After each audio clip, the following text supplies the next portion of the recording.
Merci et bonsoir à toutes et à tous.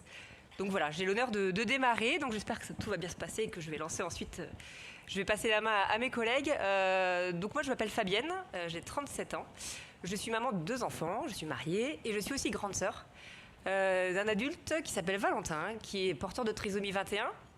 Et du coup, moi, j'ai tout quitté pour un peu un mélange d'une vie pro, d'une vie perso. Aujourd'hui, tout est mélangé. J'ai grandi donc avec Valentin, qui est donc trisomique. Et du coup, je pense que ça a un peu chamboulé tout mon parcours. J'étais sa grande sœur de 11 ans.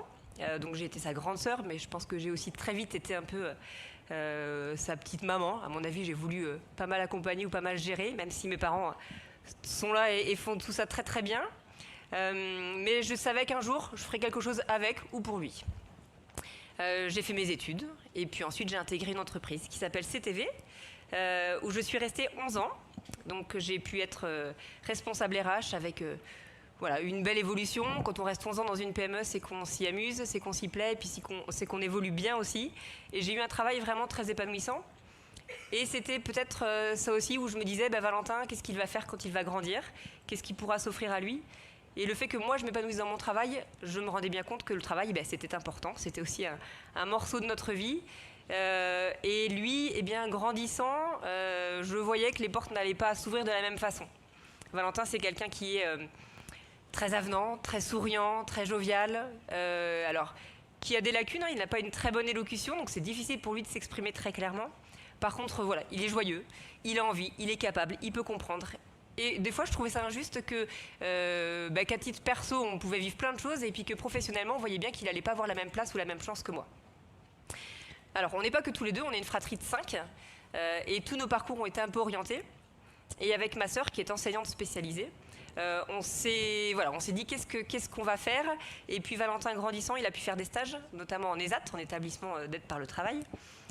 Et ces stages-là n'étaient pas très concluants parce que Valentin a besoin, comme beaucoup de personnes ayant un handicap, il a besoin de confort, de cocon, d'une petite équipe où il va se sentir en confiance, où il va pouvoir comprendre la règle, cela faire redire si besoin.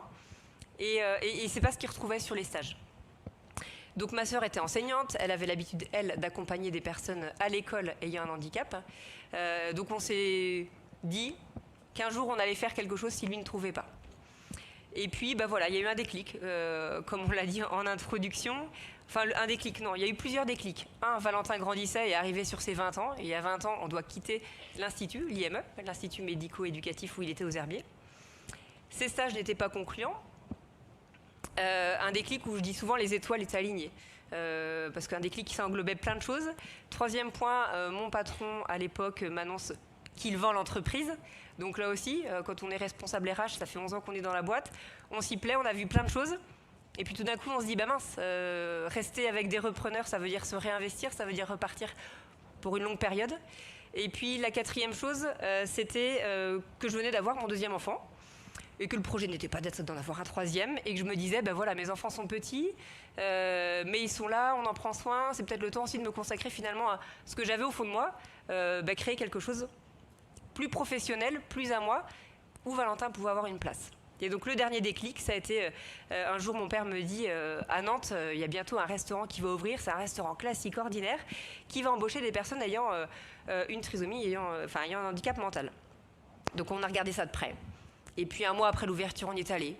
1 fois, 2 fois, 3 fois. Je crois que les 2 premiers mois, on y est allé 3 fois. Et la 3e fois, on a emmené notre frère, en lui disant, voilà, on va aller dans un endroit qui pourrait représenter le monde du travail pour toi. Il n'a pas une très bonne élocution, par contre, ce jour-là, à la fin du déjeuner, donc ça s'appelle le Reflet à Nantes, ce jour-là, à la fin du déjeuner, il va voir le gérant et il dit qu'il veut un stage. Et pour nous, ça va être un acte fort parce que il n'est pas très à l'aise. Alors, il est à l'aise pour aller vous voir rigoler, pour ceux qui l'ont déjà vu au restaurant, peut-être, pour aller vous taper sur l'épaule ou faire des blagues. Mais de là, aller parler sérieusement avec quelqu'un qu'il ne connaît pas, c'était pas si évident que ça. Alors nous, on a eu les étoiles dans les yeux quand on a vu ce restaurant et ces adultes travailler, un vrai lien avec les clients. Mais le déclic, c'est aussi lui qui nous l'a montré, d'aller voir un gérant de restaurant en disant « je veux un stage ».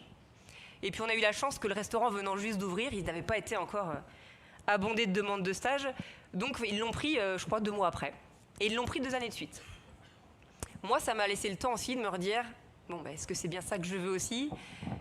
Tout quitter, ma vie quand même, alors sereine, pas tous les jours, mais globalement à l'abri, avec un bon salaire, avec une bonne situation, avec de l'expérience et des collègues que je connaissais et que je maîtrisais. Et puis tout quitter, pourquoi? Pour créer une entreprise. Donc lui a fait ses stages, et puis moi j'ai pris un peu de temps pour faire un bilan de compétences. Et puis ce bilan de compétences, alors c'est ce que je dis à tout le monde, je souhaite que chacun en fasse un tout le temps, parce qu'en fait, il m'a dit l'inverse de ce que j'étais en train de faire. J'étais plus faite pour être dans un bureau, j'étais faite pour aller vers l'extérieur, pour aller vers les gens. Donc je pense que ce bilan de compétences m'a aussi montré que c'était pas le simple fait de Valentin, c'est aussi moi personnellement, finalement, qui avait aussi besoin de ce changement. Et puis quand on a au fond de soi une sorte d'injustice en sachant que son frère va pas avoir la même chance professionnelle que soi, ça nous nourrit aussi. Et puis tout ça faisant, mon bilan de compétences m'a orienté vers une formation. J'ai fait une formation de serveuse. Et puis très vite, on se pose les bonnes questions. Est-ce qu'un établissement existe à côté de chez nous? Non. Moi, je venais du monde de l'entreprise et j'aimais beaucoup ce que celui de Nantes avait fait, c'est-à-dire créer un restaurant. Point. Et c'était presque ça. C'était créer une entreprise dans laquelle on montre que l'inclusion est un vrai mot, c'est-à-dire que l'inclusion, que leur travail va faire vivre notre entreprise. Et pour moi, ça, c'était important, parce qu'inclure ou faire travailler, évidemment, c'est chouette, mais vraiment qu'aujourd'hui, on vienne au restaurant et qu'on se dise qu'on est dans un resto avec des serveurs, point, et c'est ça qui m'intéressait aussi. Donc du coup, création d'une entreprise, donc là, il faut repotasser un petit peu, il faut passer par la chambre de commerce, il faut regarder comment on fait. On n'était pas destinés, mes parents sont agriculteurs, enfin étaient agriculteurs, on n'avait pas des richesses non plus pour se dire on crée une boîte. Donc comment on fait? Déjà on trouve les bons partenaires, notamment bancaires. Et là aussi, je me dis des fois, la vie est faite de belles rencontres qui font qu'on avance. Et la première banquière à qui j'expose mon projet, que je ne connaissais pas, me dit « Bingo, je rêve d'accompagner un projet comme celui-là ». Donc j'ai même pas parlé argent chez la banquière, première fois. Et ça aussi, ça m'a porté. Parce que le parcours est fait de plein d'événements ou plein de rencontres, mais il y a celles qui nous portent et puis il y a celles qui nous donnent confiance aussi. Parce qu'on a beau vouloir quelque chose en se disant mon frère va avoir un job, on va lui créer un super resto, il ne faut pas que ce soit une utopie non plus que pour nous, quoi. Il faut que ce soit réaliste et réalisable. Donc se lancer dans la vie d'une entreprise, dans la création d'une entreprise, rechercher un local. Alors les restos, moi je voulais La Roche. Les restos à La Roche, il n'y en avait pas forcément qui m'intéressaient en tant que reprise. Puis tout de suite, on arrivait sur des coûts faramineux, alors que moi, j'avais envie de tout refaire à l'intérieur. Donc on est parti d'une page blanche. Et puis on a trouvé très vite un local qui avait le critère important pour moi, c'était qu'il était lumineux. Je voulais de la place pour ensuite pouvoir adapter le mieux possible l'emploi et le lieu à l'équipe. Donc on a beaucoup parlé de Valentin et de l'adaptation, mais très vite, pour créer un restaurant, il faut une équipe complète. Et là, ça a été 5 ans et demi, la rencontre avec d'autres familles qui vivaient la même situation, en se disant qu'ils voulaient et que leur enfant voulait travailler dans le milieu ordinaire, avoir un vrai job, un vrai salaire, de vraies relations entre collègues. Donc très vite, on a constitué une équipe. Et puis, alors aujourd'hui, c'est un moment un peu particulier de vous présenter ce parcours maintenant, c'est parce que ça fait 5 ans aujourd'hui, jour pour jour, qu'on a ouvert le restaurant. Et dans l'équipe, on est 5... merci. Ça a été une journée un peu rigolote parce que depuis ce matin, tout le monde se souhaite bon anniversaire. Depuis qu'on est arrivé, c'était une journée très particulière au restaurant. Et l'équipe, en fait, elle est quasiment la même depuis 5 ans. Et c'est là aussi où moi, je suis fière finalement de chacun de leur parcours. C'est qu'ils ont intégré à 20, 22 ans le restaurant. On a tous appris le métier, parce que du coup, moi, je n'étais pas issue, comme vous l'avez compris, du métier de la restauration. Mais on a tous appris en même temps. On a fait des petits services, puis on les a grossis au fur et à mesure. Aujourd'hui, on a une salle qui fait à peu près 35 ouverts. Et ce sont des vrais serveurs et serveuses. Donc l'équipe, elle est composée aujourd'hui de 8 salariés, dont 5 sont trisomiques, 3 garçons et 2 filles.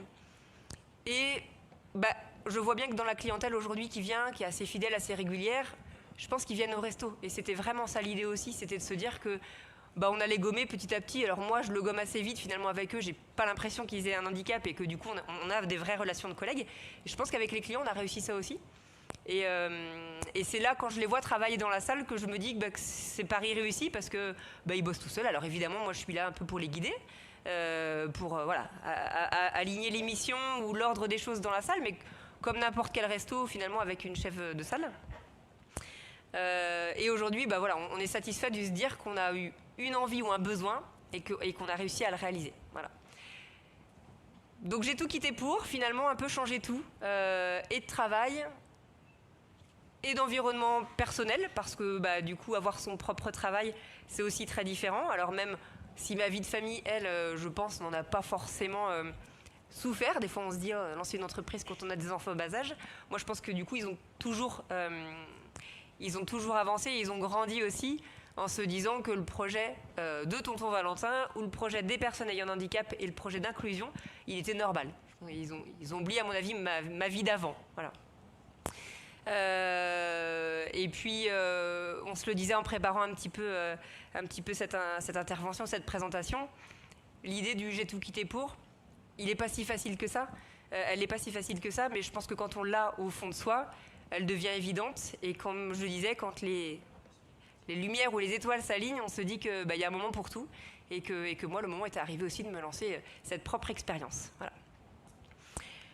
On m'a souvent dit, avec ma sœur, quand on a adapté les outils, alors je ne sais pas pour certains si certains connaissent ou pas le resto, on a adapté les outils parce que dans l'équipe, certains savent lire et écrire, mais certains ne savent ni lire ni écrire. Et nous, on voulait qu'ils aient un rôle de serveur en tant que tel. Donc du coup, tout est adapté. Ma sœur a adapté quasiment tous les outils. Et puis on nous a souvent dit qu'on avait eu du courage. Alors mon père m'a souvent dit qu'on avait eu un grain de folie, mais il nous a quand même suivis. Qu'on avait eu du courage et vraiment... Moi, je retiens dans ces 5 années qu'on a surtout eu, du plaisir à le faire, de l'envie, et puis que c'était nécessaire. Et qu'on a du coup apporté une petite brique, parce que quand on a ouvert il y a 5 ans, on était le 5e restaurant inclusif, c'est-à-dire restaurant privé, puisque c'est une entreprise, à avoir une vraie volonté d'inclure. Et aujourd'hui, on a à peu près une trentaine en France, et il y a plein de projets qui sont porteurs comme ça. Vous avez sûrement entendu parler alors du Reflet, il y a les Cafés Joyeux, il y a plein de restos, un peu de notre forme à nous, c'est-à-dire petite entreprise. Et voilà, on est une quarantaine aujourd'hui en France. Donc brique par brique, on a envie de faire des petits. 2 projets sont en cours sur la Vendée, donc on se dit aussi que ça peut faire et des envies, puis surtout donner confiance à ceux qui aimeraient le faire. Voilà. Une petite citation si j'ai le temps. Ouais. Voilà. Une petite citation, donc c'est pas de moi, mais c'est vraiment une phrase qui nous a porté tout au long un peu du parcours avec ma sœur. C'est un écrivain américain, alors qu'il n'est plus là désormais, mais qui disait ils ne savaient pas que c'était impossible, alors ils l'ont fait. Et vraiment avec ma sœur, c'est ce qu'on s'est dit, c'est-à-dire qu'on ne s'est pas posé 1000 questions, on savait que c'était nécessaire, donc on a fait les étapes pour pouvoir y arriver et pour pouvoir créer ce qu'on avait envie de créer.